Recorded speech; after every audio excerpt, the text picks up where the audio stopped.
Can't wake up, can't stay awake. Anyway, welcome everybody to Talking Niagara. Good morning, Mike.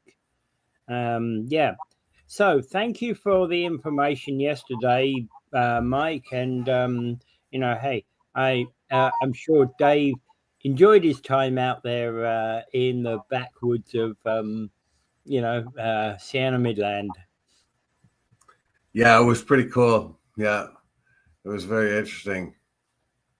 Very interesting. I don't know how much, but you could really see how difficult the whole thing was for two guys to sort of fight the officious sort of attitudes that the region and city have. And I don't really blame the region and city. They're given a rule. Here's my rule. It says it's okay. The ministry says it's okay. The developer says it's okay. I wasn't there to witness it, but yeah, and Gary, a lot has changed over the last 40 years, right? What's that? So a lot has changed over the last 40 years. And what? You'd expect that, if the land has gone fallow over the last 40 years, that, things would have improved.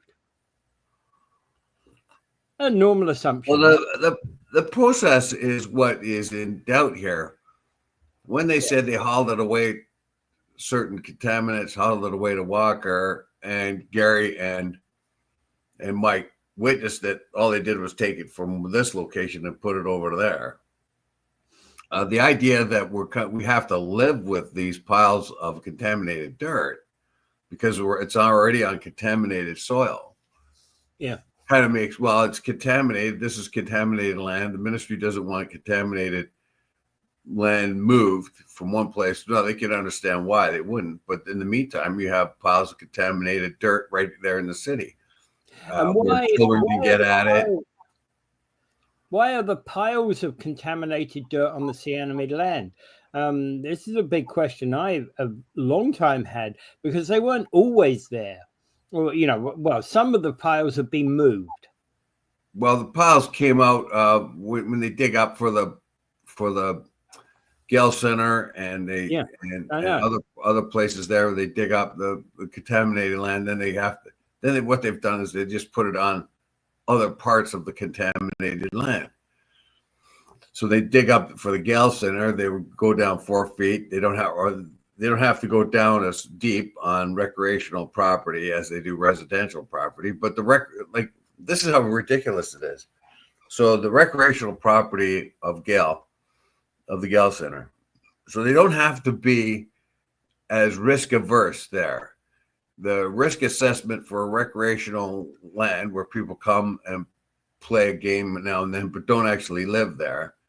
So the risk assessment says you only have to go down X amount of feet before they cap it and all that. It's okay for recreational, but it's not good for residential. But right beside it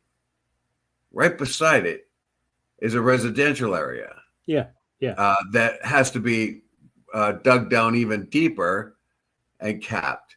But the one is right beside the other. So so don't you think what is in the recreational land, is it seeping into? And it's not. Is it seeping into the residential land? Yeah. And as I said, what kind of sense does that make? And as I said, you've not got a concrete barrier through there where the Gale Center land here, the poisoned Gale Center land is kept away from the unpoisoned residential land. You don't have a concrete barrier or anything. And nobody's got an answer for that because, that's the rules. This is recreational and this is rules. And the developer who develops the property has to make sure the property that he or she is developing is that, but it can be adjacent to a contaminated piece of land. Yeah. Oh, I know. It makes no sense. And then when you get those piles of dirt, what is ever going to happen to those piles of dirt? They're going to stay there ad infinitum. So you have I would like contaminated dirt on contaminated land. So that land says contaminated forever, and the dirt says Let's get rid of that. Let's get rid of the contaminated dirt. Let's have it processed. and let's leave that land fallow. Well, the region that says that we can't do that. It doesn't belong to us. It's not our responsibility. Yeah. The Ministry of Health says, well, as long as it's over there, it's not hurting anybody. But what Gary and Mike are saying, well, for one thing, the chemicals get into the water table, and for another thing, it gets kind of dry and dusty, and that stuff blows around. And for another thing, kids will find a way in there to play on that big mound of dirt.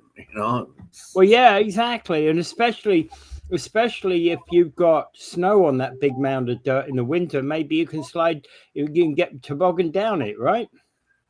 All I know is in construction sites when I was a kid, any huge mound of dirt was fun. Yeah, we climb up it and jump down it and all kinds of stuff. Yeah, exactly. You're right. Absolutely. Yeah. Anyway, we're this isn't going to stop anytime soon, and it bothers me. I don't think it bothers a lot of people. Yeah. It bothers a lot of people who care about this city. I don't know what the answer is, but I know that we're not doing the right thing right now. No, and so yeah, technically speaking, the city's doing what they're supposed to do, and the region's doing what they're supposed to do. But it doesn't really answer a whole lot of questions. And the region says, well, the ministry says that pile of contaminated stuff has to stay there. It's not on our property, nothing we can do about it. Well, what about the fact that it might blow over here? Well, we've done this risk assessment, but it doesn't tell you the risk assessment for a pile being there close to residential area. It is so vague, and everybody thinks they're doing the cover my ass thing. Well, this is what the ministry said, and that's what I'm doing. Yeah. Karen Fraser says, what does Karen Fraser say? Karen Fraser says, I don't blame the ministry as much as Ford. He has cut the Environmental Act to pieces. The ministry and the conservative conservation authorities are nothing to what they once were. That may be true. And I think that's just the beginning of just the tip of the iceberg, because every democracy is over its eyeballs in debt, and they're going to continue to cut anywhere they can. And we can see the push to get industrial and infrastructure projects done now that we're under the gun from the tariffs. You could see what's happened. You would never hear that. Can you imagine the stuff coming out of the Liberal government now? Sounds more like it was coming out of a conservative government for sure. You would never hear a whisper of any of that. Not from the Trudeau Liberals. Yeah. What? Yeah. What? The Carney Liberals are different to the Trudeau Liberals, that's for sure. Yeah. And what you're going to find is environmental issues put a little bit more off to the side. Because, well, for one thing, the regulations were just too overwhelming. They were just like, you couldn't move. Nobody could do anything. I mean, 15 years to open a mine, 15 years. Yeah, that's ridiculous. Yeah. All right. But aside from that, she's right. And unfortunately, one of the things that's going to happen is the cost of government is going to reduce these protections that we have. And I don't know. And nobody makes this whole thing doesn't really make sense. We got contaminated piles of dirt that have to stay there, so says the ministry. But the ministry says, well, as long as it's there, it's not an issue because nobody lives there. But they don't factor in what blows over, how the kids get at it. Also, the GM lands in St. Catharines, the ministry give them the okay. But the citizens came around and said that there has to be a humanitarian assessment. How does these lands affect the people in and around here, not just that particular location? Well, and the worst about it is that the former industrial lands, if if people all behave, if the companies that owned them all behaved themselves and never did illegal acts, that were illegal even in the 60s and 70s, like, for example, Gary was talking about washing out those rail cars and doing it just on the railway lines as they shunted those cars up and down. They were washing them out and just pouring the liquid anywhere. So those kind of illegal acts if none of those illegal acts were done over time, then you might be able to say, okay, we know exactly what contaminants are on this land, but the trouble is people bury things in places they shouldn't have buried things. Yeah, and that parkland where the crater is, that's another thing where layers. Well, again, the problem with that parkland where the crater is that many of those things happened so long ago. There's actually very little documentation about what happened. Yes, exactly. And that's the same for the Cyanamid property. How much documentation do you think there is over 100 years? Yeah. And especially during a time when it was in a corner of the city and they could just kind of dump stuff in the water as they used to do.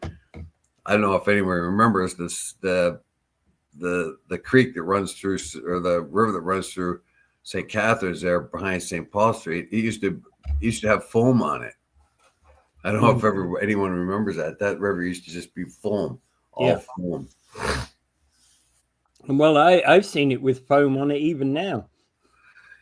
Well, totally from one end to another? Not from one end to another. No, it was just one big pile of. It was just one big foam. Patches of foam, down that river.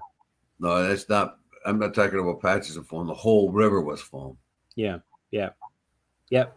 Well, yeah, I can understand where you're coming from. I've seen patches of it, and I've thought, wow, that's really bad. And the thing was that when we read about it in those back then, when the environmentalists or those people are saying that foam stuff is the least of your problems. It's the other stuff in the water that you really have to worry about. It's the other stuff you can't see. Yeah. So then, basically, here, like, I don't know how, like, Mike and Gary have been tireless in this, but what they need is they need an advocate that really knows what they're doing. I think somebody like that has resources, that, like Mike brings up every bit of paper he requires. They have films and videos and all that, but that seems to be meaningless to a government official who says, yeah, but the ministry told us this. Yeah. And you're just a couple of guys, and all that stuff there, it might be, but it doesn't carry any weight, because I don't have to pay attention to what you guys say, but I do have to say pay attention to what the ministry says. The ministry says it's fine. But I'm not going to live there. I'm not going to buy a house there. Nope. But the ministry says it's fine. Yeah. And that's a problem. That's a problem that we have to face. Okay, moving on. I was going to say moving on, but Mike says need money for testing and monitoring and that costs a lot. Yeah, and I know that if you had the money, you'd be spending it on that testing. I know, Mike. Yeah. And therein lies the rub, actually. It's often the people like yourself, Mike, who are in the know, who know about these issues, who don't have the money to have it tested, that know all the right places to get it tested, by the way. And when those that are not in the know, that buy the land, that don't test it, they just skim over the surface, and they need to listen to people like yourself. Well, the thing too is the developer or the contractor, they're the one responsible for getting an environmental assessment. So you can see, okay, well, so it's not on the government taxpayer to get the environmental assessment. It's up to the developer, contractor. But of course, they're going to get the nudge, wink. Oh yeah, it's okay. Dave's Dave's environmental assessment. You know, I don't know if it's good or bad. Let me scratch my palm. Oh, it's so itchy, my palm. I cannot concentrate. Piles of money. Oh my goodness. How about that? Everything is fine. Yeah. But that's not really how it works. It works like this. I know when the contractors had to hire safety people for big jobs that I was on, big construction jobs or tear outs or anything like that, the contractor would hire a safety company that brought in their own safety inspectors and all that. But those companies needed that work. And believe me, when it push come to shove, and that company was going to get the next job, and those guys, those safety inspectors, were going to get their next paid, you know, when the next contractor came along, the next contract came, the contractor says, how many times did you get in my way, and how many times did you look the other way when I really needed you to look the other way? Believe me, I worked on the coke ovens one time. We had a really good safety contractor guy in there who assisted on showers for us and all kinds of water and very hot and brutal conditions. Well, I never saw that safety contractor again. You got Coconut College safety contractors next time, and guys that did absolutely nothing. You know, when stuff started falling off the top of the coke ovens and nearly killed us, you know, you get nothing because they kind of just look the other way, you know. Yeah. And I don't know. It's when you hire your own environmental inspector, don't expect to get the most truthful assessments. Yeah. All right. Because that environmental inspector needs the job the next time too. And if you don't see it our way, you don't get the job. You see what I mean? Nudge, nudge, wink, wink. And here's a little extra for your trouble. Yeah. All right. Okay, let's move on. Special Niagara Police unit is battling the deadly opioid crisis right now. They have a special unit dedicating to tracking this, and they're working on multiple fronts. They're looking at education, enforcement, prevention, and working to remove dangerous substances from circulation. Yeah, this is kind of interesting. You would have expected they would have had a special police force long ago for narcotics, wouldn't you have? Yeah. Particularly the way it is. So it's kind of, you know, so I read it and I thought, oh, that's good. But then I thought to myself, well, where were you before? This scourge is being upon us for a very long time. Prior to fentanyl and the crisis, heroin and cocaine. Well, I'd argue that the fentanyl crisis has been around for at least 10 years. Yeah. Yeah, you're right. And I remember police getting overdoses just by handling concentrated fentanyl when it first started coming into the market, because when the police busted a place, they would grab, even with gloves, they would grab some of the fentanyl and pick it up, and it would just seep right through the glove or onto their hand if it exposed their hand. And one undercover officer actually died, I believe. I remember, because he handled the stuff, and it was so concentrated that it just seeped right through his skin. Yeah, and caused him to overdose. And he was undercover, so he probably hadn't been educated on what he was dealing with there. And that's anyway. So the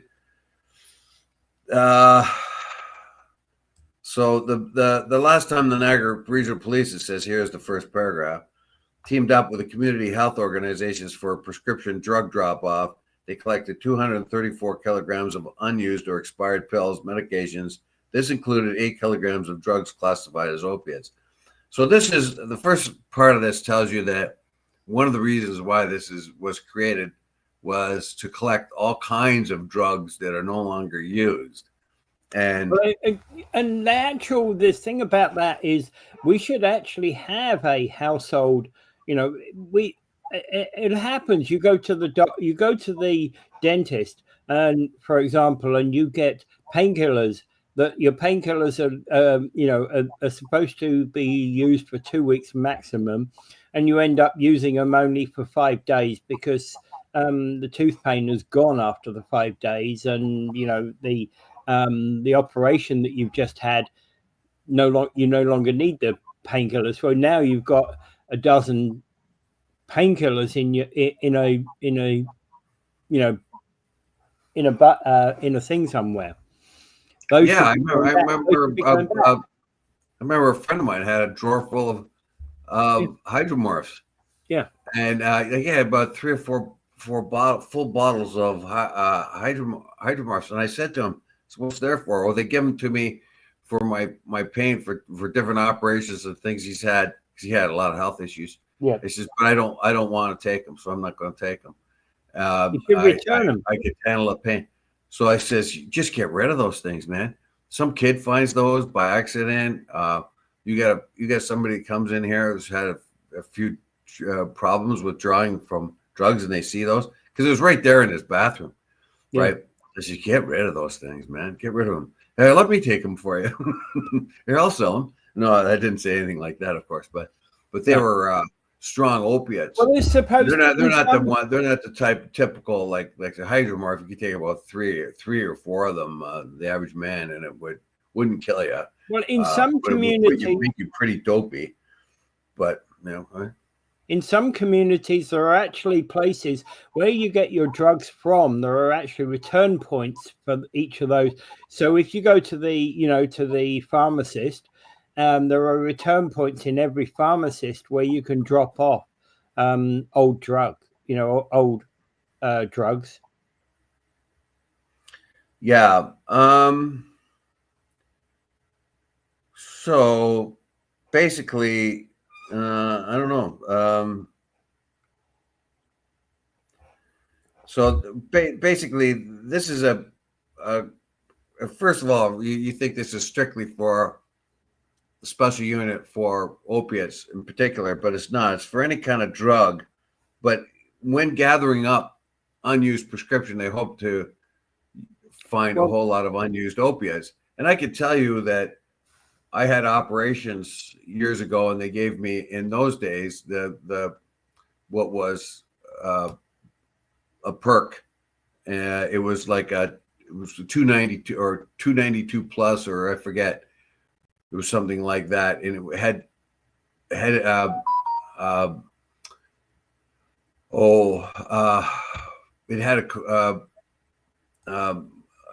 oxycodone in it, but mixed with aspirins instead of Tylenol, and so there's my alarm went off. I accidentally put it at 7:30 instead of 6:30, so that's why I slept in. Anyway, but it says here, the event primarily designed to prevent the unregulated supply of prescription medication from being sold in the illicit trade drug market, taken clandestinely by someone in the home, or even accidentally by a child, and that does happen. Yeah. So this force is not just basically hunting down fentanyl and stuff like that. It's trying to get rid of a lot of the drugs that are out there. And if you don't have a drug plan, and you need ticker medicine, or you need this kind of medicine or that kind of medicine, commonly used medicines, and your friend over there, grandmother had them, and she's dead long ago, but she's got a stockpile of that kind of med. Maybe I could use that. So there's, and people are ignorant with medication too. They think just because it's medication, it will fix you. That's not necessarily the case. Even for example, your wife had a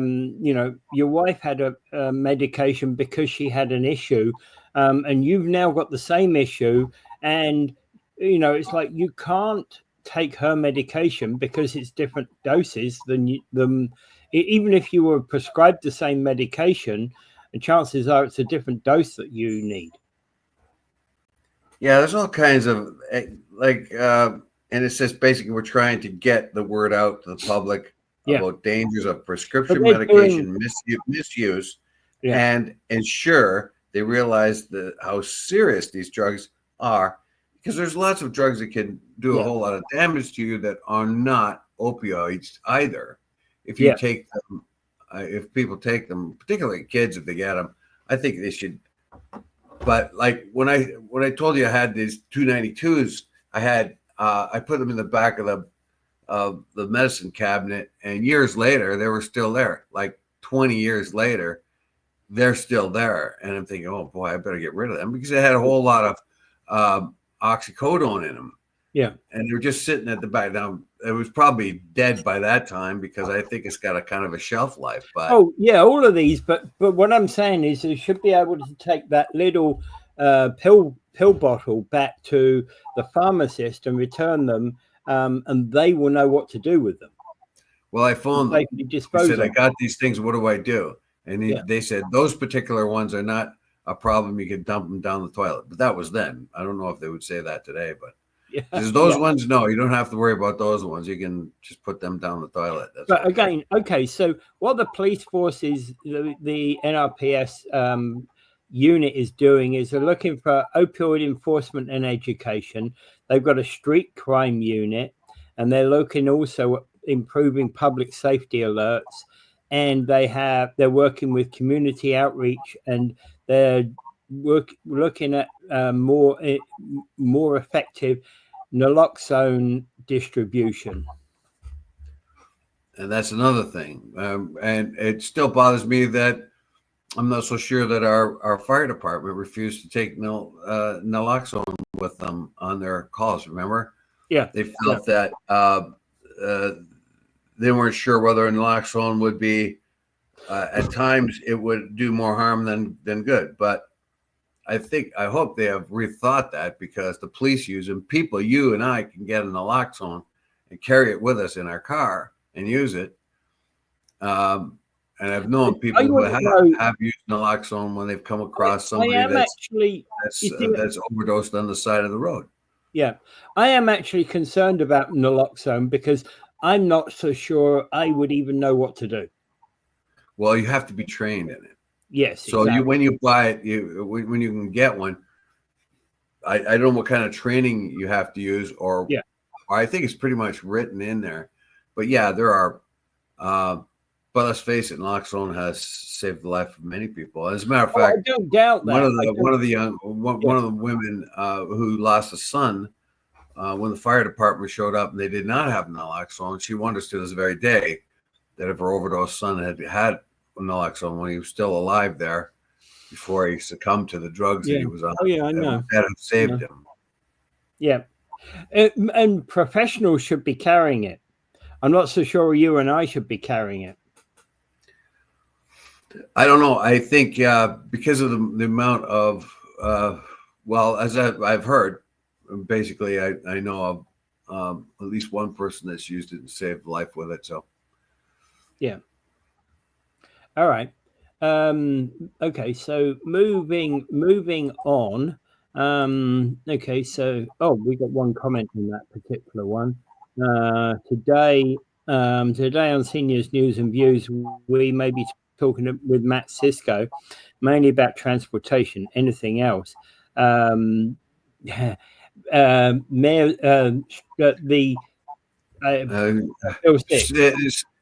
stand by for our 900 page emails coming your way. Bill 6, Karen, is what I would say. You need to be looking at the use of the encampments and the notwithstanding clause.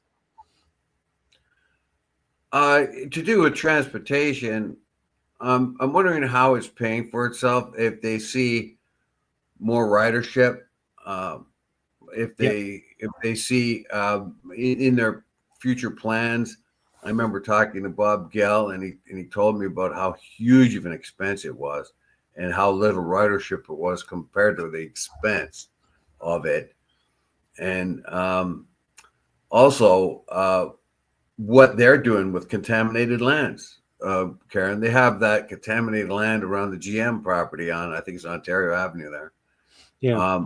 what are the plans? What are we're going to use those as areas for new housing in that, but is the contamination issue solved? Because when we were talking to the region, that the GM about our own Cyanamid lands here, the GM lands came up. So you might want to ask him about that. Because that seems to be an issue on the show for the last couple of days, of course, thanks to Gary and Mike. Yeah. Fair. Okay. Thank you for that contribution. All right, and I hope that helps Karen. Okay, so moving on from the Niagara Police Unit, this elderly man in Toronto has been unjustly evicted after 50 years in the same apartment building. Now, the interesting thing about this is they're showing a 1970s picture of the guy, and I'm thinking, wow, I used to look like that back in the 70s. Is that what you look like? Well, somewhat, you know, hey, I had a nice cool suit like that. I don't know. Anyway. Like, yeah, there's. I don't believe you. I don't think you ever looked that good, Peter. But anyway, we'll go along with that for now. Yeah, okay. Yeah, I get it. So there's a fellow when he was a younger man in his apartment 50 years ago. Very much typical of what somebody looked like back then. But the whole issue here is that he's being tossed out of his property and illegally, it appears. Yeah, now, this is a legal one, so you take over on this one. What do you think? Well, there's actually a whole rash of illegal evictions that have happened recently, not just these particular types of things. So basically, he's up to date on his rent. He's no history of abusing the unit, and now a Minto Apartment REIT, which is a real estate investment trust, basically managed to get him evicted, and he was deprived. Legal Evelex LPC basically saying he was deprived of an opportunity to speak, was denied request to adjourn the matter to obtain counsel, and was deprived of an opportunity to cross-examine evidence used against him. I suspect what is going on here is there has been a change in the LTB recently, and I've encountered it for the last year. I had to do. It's rare for me to actually ever say, if you walk into my office on Friday and you'd say, hey, I've got a hearing Monday, 9 times out of 10, I will say, okay, so what are we going to do for Monday's hearing? And I will go forward with Monday's hearing and get it done. So 9 times out of 10, I will get it done. But there was one occasion whereby it was clear the tenant didn't know what they were doing, hadn't put forward any evidence to the board, and I requested time to put forward evidence, and they said, well, if you've got some now, put it up and we'll delay for an hour. In fact, we'll take this hearing the last thing in the day. Well, of course I put it up, but I still think that is absolutely absolutely wrong. And essentially, the other thing, given this Friday, and in the evidence, that the landlord evidence bundle, there's a reference to a police report. I don't have time to even ask the police, hey, let me have a look at that police report, or is this police report number that I've got in front of me a real police report? As it happens, that particular one was not. So this particular individual got evicted on the basis of false evidence. There was no police report put into evidence, and the police report number was fake. But the adjudicator acted on the police report. Could that then be overturned because of the false evidence? We,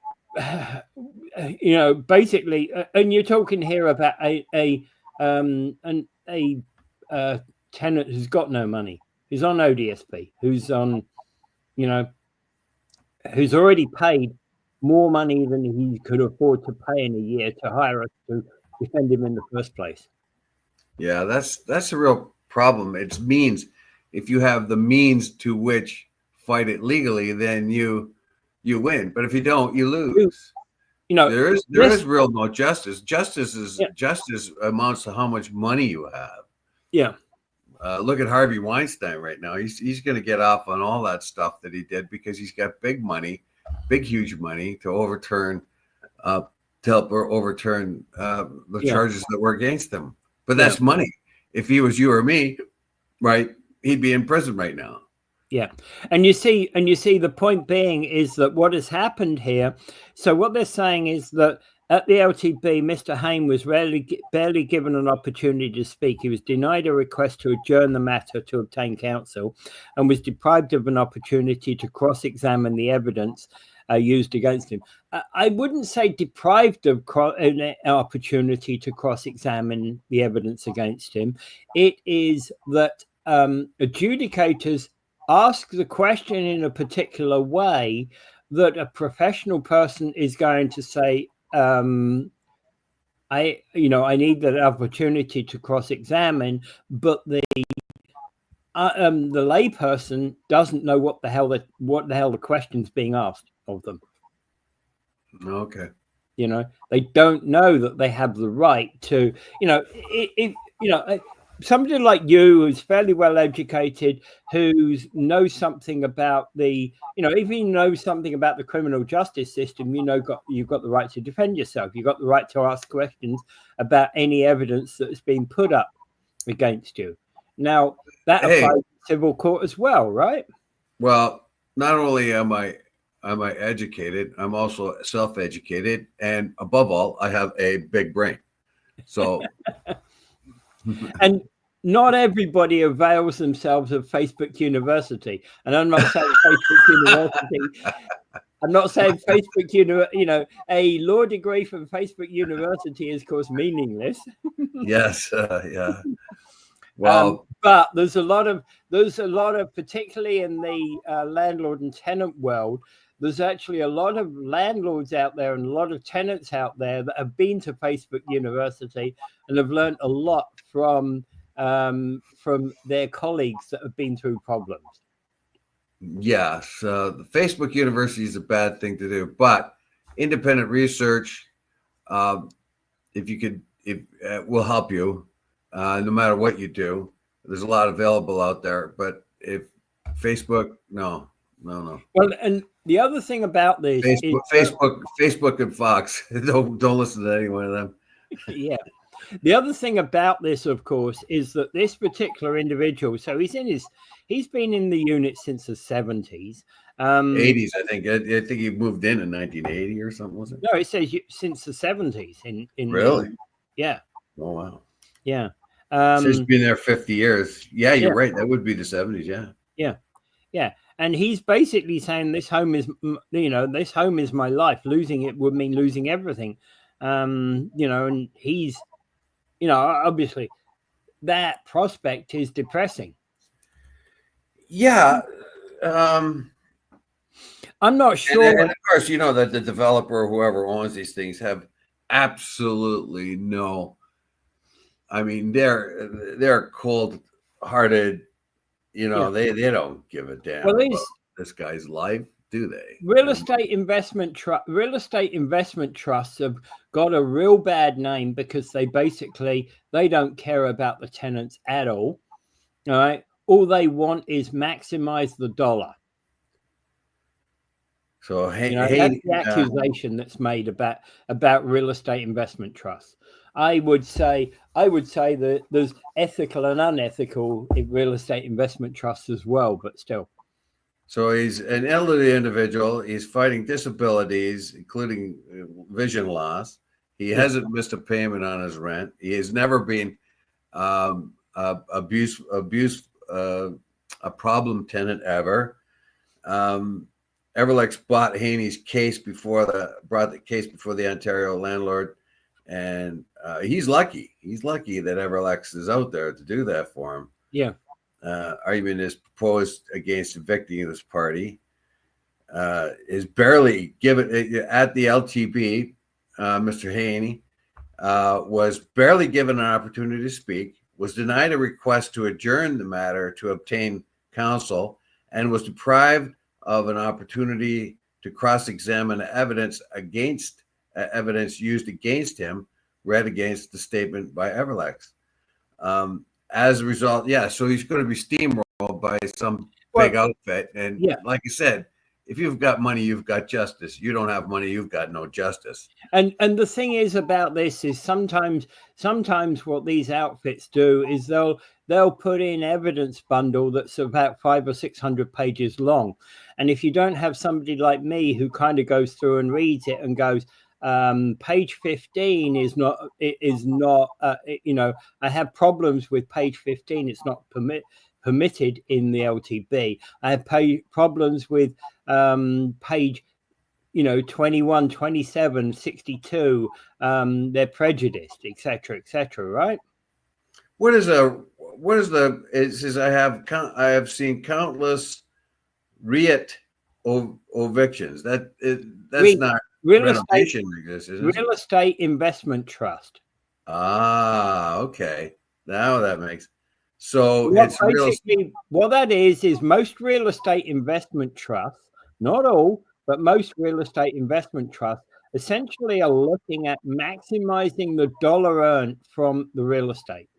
They buy, they're massive organizations. Some of the biggest landlords in Ontario are real estate investment trusts. They're buying mega land, and if your rent isn't even close to market rent, you can imagine he's been there since the 70s. Even with regular increases, he's probably got that unit for less than $1,000. Yeah, these are bad faith evictions. But like I said, if you're a big developer, you've got money, you've got lawyers, you could take away the justice. You could take away the justice. Like this guy's lucky, he has somebody to stand up for him. But initially, he didn't. Well, and according to the paperwork there, he was pretty much steamrolled at the landlord-tenant thing. So there's big money over there, big lawyers, big coin, and here's a guy standing up to them. What kind of chance does he have? Yeah, he could be totally in the right, and big money will steamroll him. I'm telling you, we have to revolt against the capitalist swine. Well, you see, in a company like Everlex LPC, he's fortunate to have found that particular company. I did a quick look into them earlier on. They have money behind them. So, but they're managing. I'm thinking that they're probably taking this on a pro bono basis. So they're giving him some capability of building. Having a review, having an appeal, and that is potentially what they're looking into here. And I do hope they deal with the issue about finding about unrepresented tenants finding representation at the last minute, because that needs to, I rarely ever ask for time. But on the one incident that I asked for time, the issue was so serious, right? And I'm not going to go into the issue. The issue was so serious that time to have been granted was the natural thing. Yeah. So now we have often talked about bad tenants, and believe me, having not-for-profit housing, I'm very used to having bad tenants. Yeah. Here you have a not-for-profit housing, and you have some. No, this is not. Periodically, you have some very, very bad tenant. But this particular case has lived there for 50 years, paid his rent on time. He's all paid up in rent and all that. But it doesn't go in this article. This article does not go into why the developer is evicting him. This is a for-profit housing group, right? Yeah, I know, but it doesn't say. The why, in my understanding, having read this article, and okay, I'm reading between. What are the reasons? What are the reasons? Yeah. They haven't given their reasons, but my understanding, having read between the lines, well, let's having read. It's obvious you want to get rid of them, make more profit. They want to make more profit, yeah. So they want to get rid of them, make more profit, but they have to have some sort of justification, even if it's a lie, to get rid of them. And they didn't get into that, did they? No, they haven't. The article hasn't gotten into that, unfortunately. So when somebody evicts you, you have to have a reason to do that. Either renovations, a family member is going to use that apartment, all kinds of other things that are abused. But what is it that they're saying this guy is done, or why they need to evict him after living there for 50 years? Yeah. Well, let me just see if I can quickly bring up Canley and find this particular case. That's what I hate about an article like this. Okay, we're behind this guy 100%. Yeah. Basically, the way it's written, it looks like Mr. Haney is a complete victim in this particular case, but it does not point out the side of the capitalist swine. The capitalist swine may have a good reason to get rid of them. Very unlikely, because they're capitalist swine, but they may have a trumped up reason they get rid of them. Well, this has already gone to, this is in the Ontario Divisional Court. All right, and the background: the applicant has resided in for 4 decades, although the 18th floor apartment has no smoking policy. Oh, okay. He smokes. Yeah. Okay. The applicant's lease is in the unique position that allows smoking. There is no dispute the appellant smokes in the rental unit. Yeah, it's a smoking-based issue. Okay. Well, the guy could go in any other apartment or places like that do still have smokers out there. Yeah, they usually go outside. Yeah.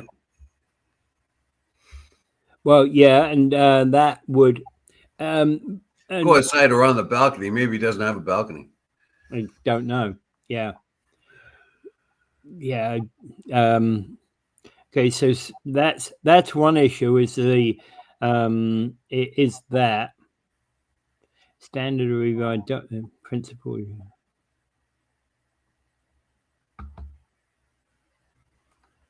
Right. See what they concluded at the end of the day. There's a reasonable apprehension of bias.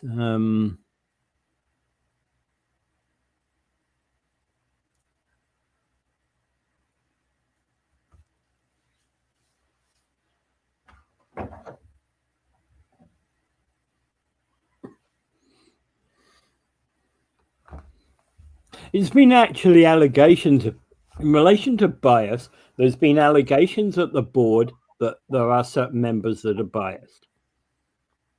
And in fact, there's a website out there talking about that. Was there a denial of procedural fairness? Okay, so this is one of the issues that they looked at upon appeal.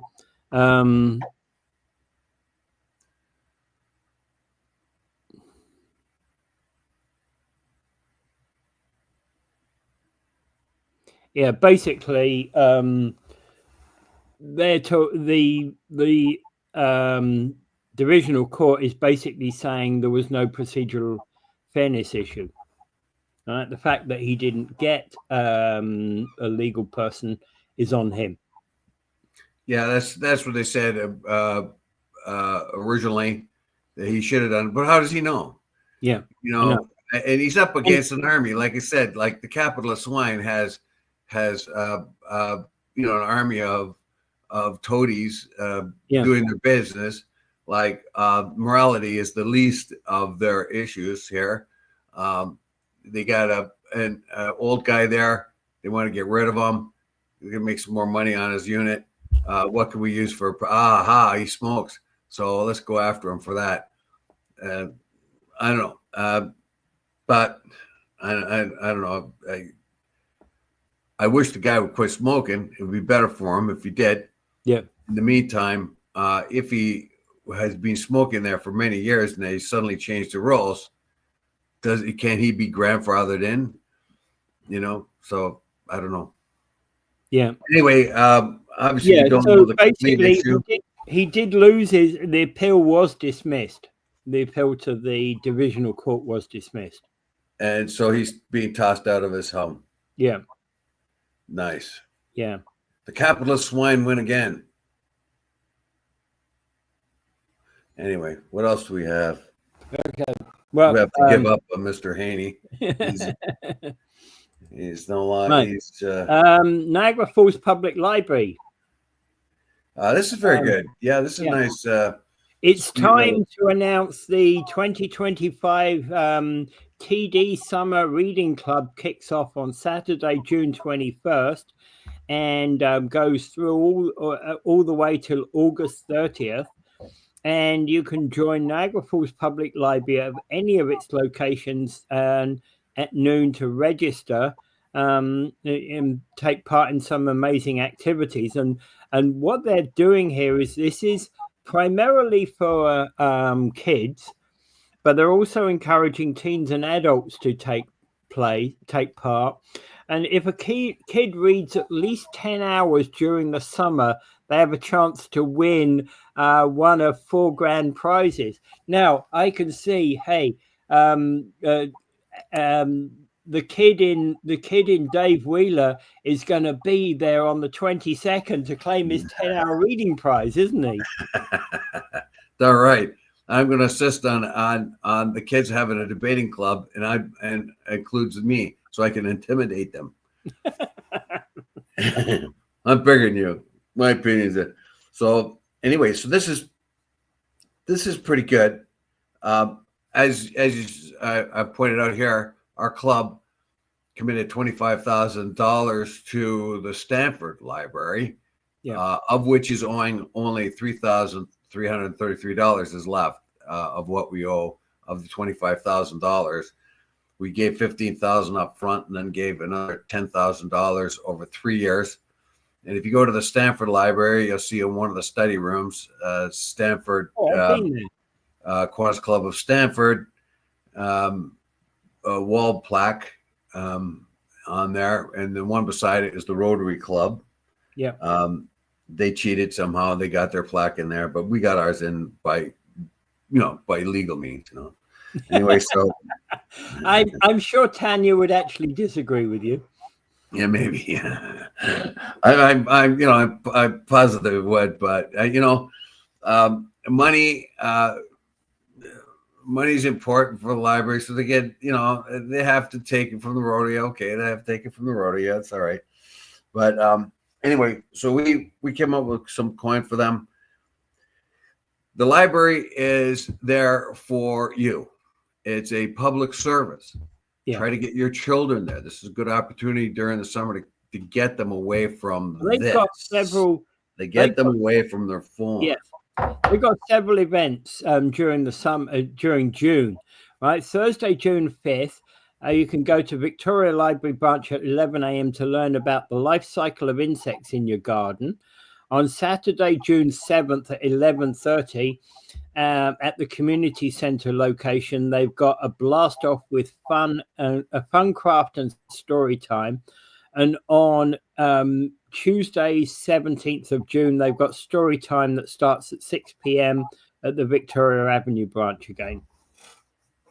What's that one about? Like, I don't have a garden or anything, but it just sounds interesting. Lifestyles of insects in your garden. Well, yeah, lifestyle of insects in your garden, right? Learn about it. So presumably, when is that one? He's giving. That's at Victoria, June 5th, tomorrow. Tomorrow. Yep. Tomorrow, 11 a.m. There you go. There you go. Okay. Isn't that a bit of, isn't school still in session? Well, yeah, but I think this is for the general public. I think this is general public. Yeah, exactly. Because it says we also want to highlight a few exciting June programs. Wow. Yeah, there you go. June 5th, 11 a.m. to learn about the life cycle of insects in your garden. Yeah. Creepy crawly day. Yeah, I don't got a garden or anything, but I just kind of sounds interesting. Yeah. You know, what's the life cycle of bugs in the average garden? I don't know. That's the nerd coming out in me, I guess. Yeah. Just like to know. Yeah. Okay. Yeah, so that's kind of the kickoff is on June 21st, which I think is the last week of it's the Saturday before the last week of school, or maybe it's the Saturday after the last week of school. Not entirely sure when the last week of school is this year. Yeah, it would be last week of June, I would imagine. Yeah. Like that would be public school. The high schools might let out a little earlier than that. Yeah. Well, you know, so we had because they have exams. Yeah. Well, I was going to say we've got a student who came to us last year, and she came back. She came back this year to kind of tell us that she's gotten into McMaster University. Oh, so she came out of high school and worked for you guys, and then she was doing a placement with us, right? Through high school. Through high school. Yeah. Last and then fall. She's off to McMaster Law. She's off to McMaster to do law. Yeah. Well done. Yeah, and she's I think she's well on her way to getting a special scholarship as well. Well, if she does very well, she'll get a good job with the capitalist swine and evict. Although she won't know about that until, well, actually, she's going to, you know, we built up a really nice relationship. She's moving with her father, with her family to Hamilton. So, you know, this summer anyway. But she's going to keep up with us anyway. She's, you know, really enjoyed her time with us, and she's actually going to, you know, she said she's going to keep popping in. I suspect she'll get too busy to pop in. Well, no. Yeah. Quite likely. Likely. Anyway, congratulations to her. Yeah. So, you know, and congratulations. You know, I think anybody who kind of goes through does, you know, I like the idea of the placements that they do at school. Absolutely top notch. I think that students, you know, stay with it, make sure that you understand and you get involved in the place that you're working in. But you can learn a lot from the place you're working in. Yes, definitely. Whether that's an electrician, a plumbing outfit, or a, you know, or a law firm, you can learn. Do they have combination ones? Electrician / lawyer? I never heard of that, but yeah. Look, I'll come over there, give you a legal consult on your problem, and fix your wiring at the same time. Yeah, that'd be an interesting one. Yeah, that's for sure. What I'd like to ask the question though is why are people prepared to pay more money to a plumber than they are to resolve their legal problem? Yeah. Okay, moving on. We got the moving on. We should shut it down because it's 8:05. Shut it down. It's already 8 o'clock. We'll come back to Gaza tomorrow. Yes. Well, I'm going to say something about Gaza like I do every day. Another outrage has happened there. Yeah. The Gaza Humanitarian Fund Foundation, pardon me. Where they're trying to funnel all these Gazans to specific points to give away to give humanitarian aid. When some group came in, apparently going the wrong way, apparently there were 27 of them were gunned down. Now, these are unarmed people. So the Israeli army gives up, says, oh, we couldn't help it. We gave warning shots, so they kept coming. So we shot them down like dogs in the street. I'll add that part. So these are unarmed people they're killing. And it's just one outrage after another. And it's just so hideous. It cannot continue to happen. And yet it is. And the West is, anyway. And just over a kilometer from a humanitarian aid point. Yeah. Like, I mean, they say, okay, we're not going to give you aid over here. You can only have it over here. So here it is. So you get all these starving people trying to get to it. And they say, oh, you only can go this way and you can only go that way. All they know is over there. Oh, you're going the wrong way. We'll shoot a few guns up in the air, as if the Palestinians haven't used a gunfire everywhere. And then, well, you're still going the wrong way, so we're going to gun you down. Yeah. That's ridiculous. It really is. Yeah. The whole thing is stupid. Not only is it's like this kind of inhuman outrage happens daily there. And why do we let it happen? We didn't let it happen continue in Rwanda, did we? I mean, we did. We waited till 800,000 people were murdered, and then we say, oh, we better stop it. Well, here's happening every day. So you could have stopped it long ago, the West. Where are you? Well, I noticed one thing about this, by the way, the change in demeanor by the BBC. Now they're going more towards Gaza. They were very anti, in this article, the BBC were anti-IDF. Yes, that is a bit of change, because they were more supportive of the IDF previously. In fact, they took a lot of heat for that. Not even they can continue this, but at least even the BBC has demanded access, journalistic access to the area.